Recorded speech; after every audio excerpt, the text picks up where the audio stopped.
but it's going to be good. David, you with us? Hello. All righty. Glad to have you back on. Yeah, it's wonderful. I'm coming back at it, Jew. The contender, Larry Cat. We're glad to have you back on. So we're going to talk about false prophets, right? Yes, and we're going to talk about the true ones. Oh, okay. And the title of the topic is Certainty, a Prophetic Revelation. All right. Well, it looks like we're going to give, according to, we've been conversating back and forth in email this week, and it looks like, from my understanding, we're going to give a little bit of a historical background on the prophetic office and who were these mouthpieces of God. And so, Paul, I'll just let you take it from here and just let you start on. Okay. The first person whom the Bible calls a prophet was Abraham. But Old Testament prophecy received its normative form in the life and person of Moses, who constituted a standard of comparison for all future prophets. Now, I could recite all the scriptures, but I think it would really take much longer. But I can always give people these scriptures at another time. Okay. Every feature which characterized the true prophet of Yahweh in the classical tradition of Old Testament prophecy was first found in Moses. He received a specific and personal call from God. The initiative in making a prophet rests with God, and it is only the false prophet who dares to take the office upon himself. The primary object and effect of the call was an introduction into God's presence, as the passages noted above show. This was the secret or counsel of the Lord. The prophet stood before men as a man who had made to stand before God. Isaiah makes a tremendous contention that Yahweh alone is the author of prophecy, and that the idols are at best wise after the event. Yahweh sent Moses into Egypt possessed of the clues necessary to interpret the great events which were to follow. History became revelation because there was added to the historical situation a man prepared beforehand to say what it meant. Moses was not left to struggle for the meaning of events as or after they happened. He was forewarned of events and of their significance by the verbal communications of God. So it is with all the prophets. We owe to Moses his ethical and social concern even before his call. Moses concerned himself with the social welfare of his people, and afterwards, as the prophetic lawgiver, he outlined the most humane and philanthropic code of the ancient world, concerned for the helpless and the enemy of the oppressor.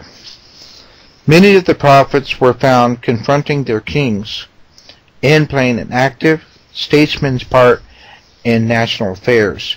It is interesting that the first two kings of Israel were also prophets. We also see in Moses that combination of proclamation and prediction which is found in all the prophets. Moses established the norm here also, namely that in the interest of speaking to the present situation, the prophet often undertakes to enlarge upon events yet to come. It is this interlocking of proclamation and prediction which distinguishes the true prophet from the mere prognosticator. Even when Moses uttered his great prophecy of the coming prophet, he was dealing with the very pressing problems of the relation of the people of God to the practices and allurements of pagan cults. Two other feature characteristics of the prophets were used to succeed him are found in Moses. Many of the prophets used symbols in the delivery of the message. Moses uses the uplifted hand and the uplifted serpent. And finally, the intercessory aspect of the prophetic task was also displayed in him.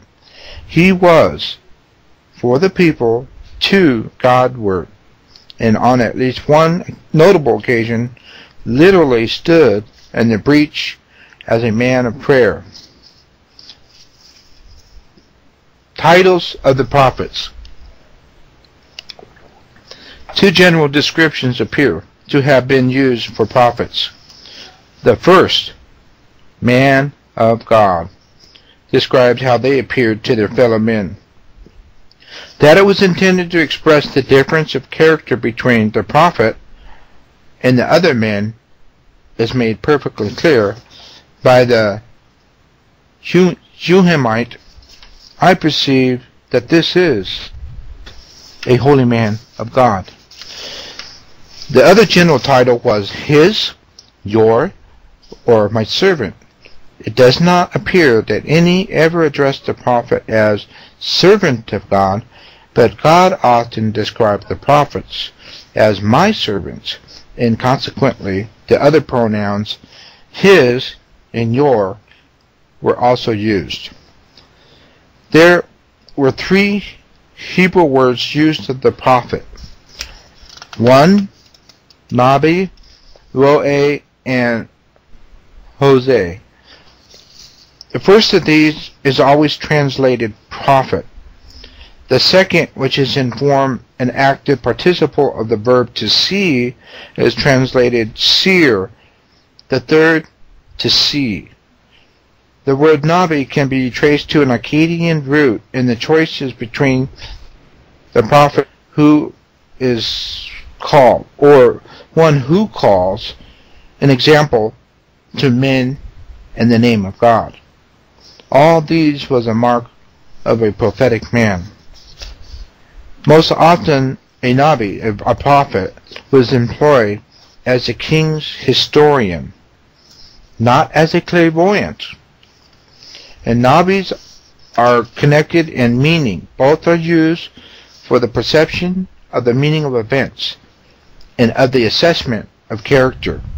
Both are used. Yes. Yeah, Paul. Let me stop. David, let's stop there for a minute, just a minute. You said something there that kind of I not really thought of. I didn't think of it that way, but I was thinking on that lines that you mentioned just now that prophets were usually used as by kings as historians, and historians are usually the ones kind of in the back of the situation. They're kind of stepped back away from things and taking things in, and a lot of historians will sit there and take notes of things and be very observant of things, and they don't usually speak unless there's something important to say, but usually they don't speak all the time. You know what I'm saying?